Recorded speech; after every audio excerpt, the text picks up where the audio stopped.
A few years ago, when I was really low on money, I started working at Dunkin' Donuts. I lived in an apartment complex just up the road, so it made sense to work there. The drive was only a few minutes, but since I could barely afford gas, I ended up walking there most of the time. Despite the occasional rude customer, it was a pretty easy job for the most part. However, one night in the middle of July left me completely terrified. I would typically work the closing shift, so me and my coworker would be the last to leave and lock up at the end of the night. Our location closed at 9, so we were usually out of there anywhere between 9:30 and 10. On this night, my coworker had to take off early, so I was left to close up shop on my own. Sometime around 15 or 20 minutes after the shop closed, a man wearing a beanie walked up to the door. I was in the middle of cleaning tables, so he definitely saw me. Hoping he'd take the hint that we were closed, I ignored him for a bit, but maybe after a minute, I noticed that he was still standing there peering into the window. I set down my rag and went through the double doors into the tiny lobby area and yelled, "Sorry, we're closed." Instead of saying okay or walking away, he responded, "Please, I'm really hungry." I obviously felt bad for the guy because I assumed he was probably homeless, but I literally would have gotten fired from my job if I served anyone after close. Having been an employee at Dunkin', I can personally confirm that they waste a lot of perfectly good food. On most nights, we usually get rid of one garbage bag filled with donuts, bagels, and sandwiches. I told him to wait a second and ran in the back to grab him a bagel and a couple donuts. When I came back out, he was gone. Just in case he returned, I set the food down on a napkin right outside the door. Having been dirt poor, I'm very empathetic to people who don't have money to pay for food, because many will often go days without eating. I went back in and finished up the tables, then continued finishing up the checklist.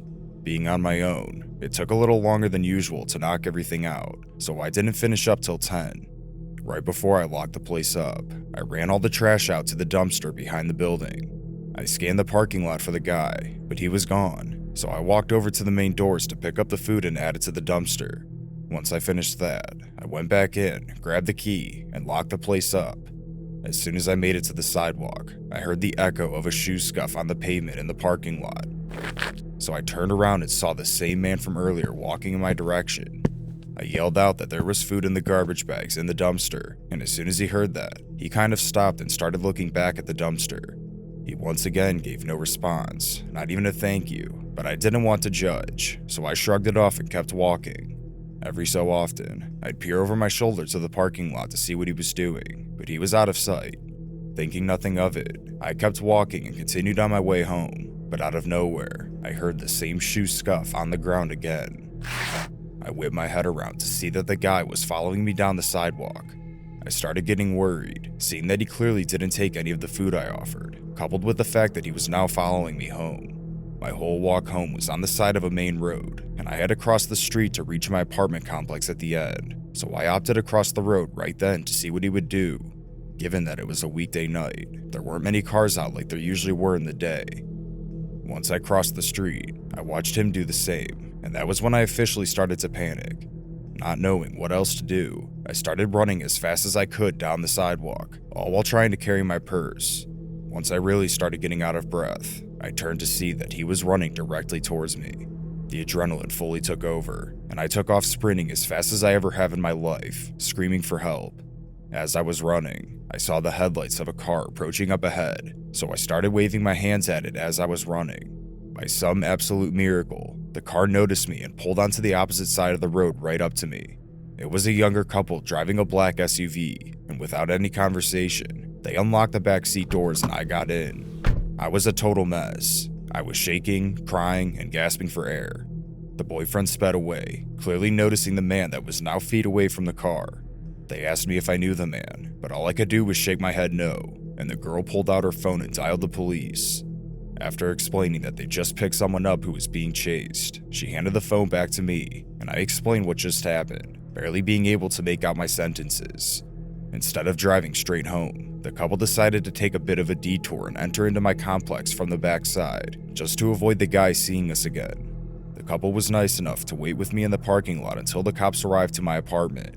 I gave my statement to the police, and they promised to patrol the area for the man fitting the description I gave them.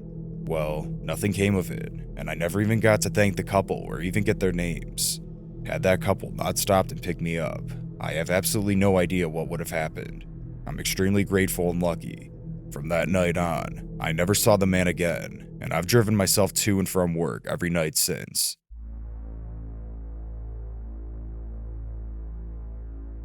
I'm a 26-year-old male, and I work the night shift as a registered nurse at a local hospital.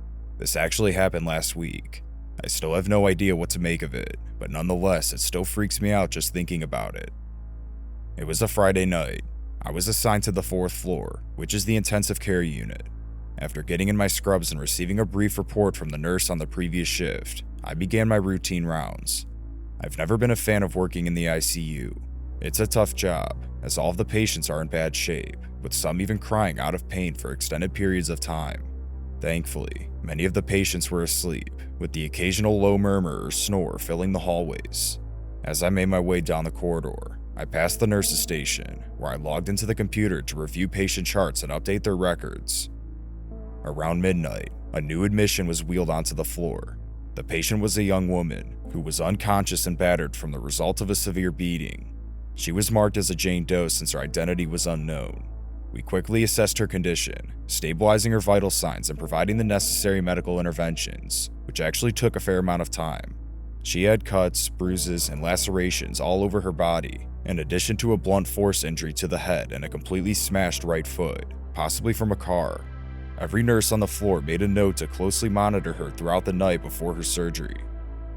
As the night wore on, I checked on my other patients, attending to their needs and administering medications as prescribed. Around 3 a.m., I entered our Jane Doe's room to check on her once again. To my surprise, she had regained consciousness and was visibly distressed. Her eyes darted around the room, clearly scared and confused. "Hey, it's okay. You're safe here," I reassured her gently, moving closer to her bedside. "Can you hear me? My name is Alex, and I'm one of the nurses taking care of you." She struggled to speak, and her voice was trembling. "I need to get out of here. Please, you have to help me. My boyfriend, he did this. He's gonna find me." Hearing that sent a chill down my spine, but I maintained my composure, assuring her that we would do everything in our power to protect her. I made a mental note to inform the hospital security and involve the appropriate authorities once I was done talking to her. She kept saying that she was in a lot of pain, so I administered more pain meds, which eventually helped her calm down. I eventually walked out and started checking on the rest of the patients, until something completely froze me in my place about 20 minutes later.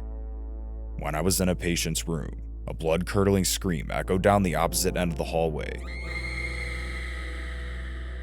followed by a woman's voice yelling for help.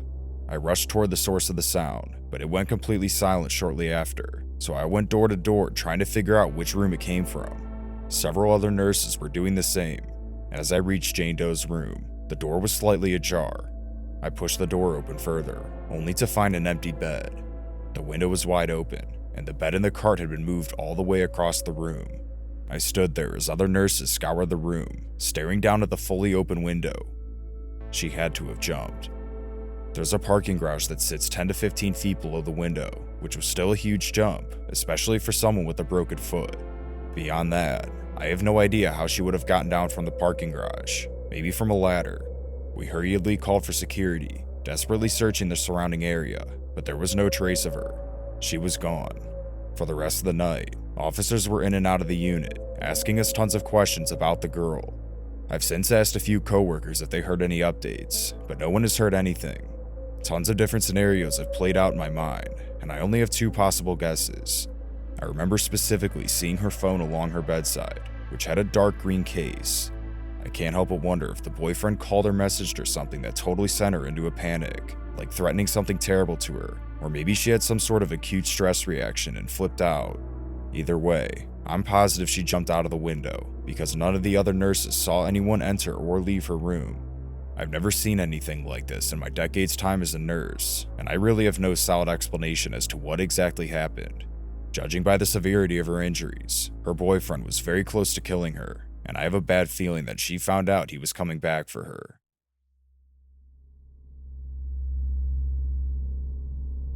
When I was in my early 20s, I worked the night shift at a bakery. I loved that job, mostly because it fit perfectly into my crazy schedule.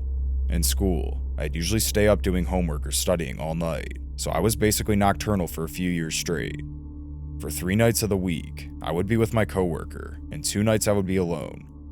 It was almost summer, and the temperature had been heating up, and we were having some problems with the AC, so the maintenance guy, Andy, came at night when I was on the clock to work on it. The bakery was small and crowded during the day, so it was best for him to come when it was empty. Management would always inform me ahead of time when Andy would be there, so it was never a surprise.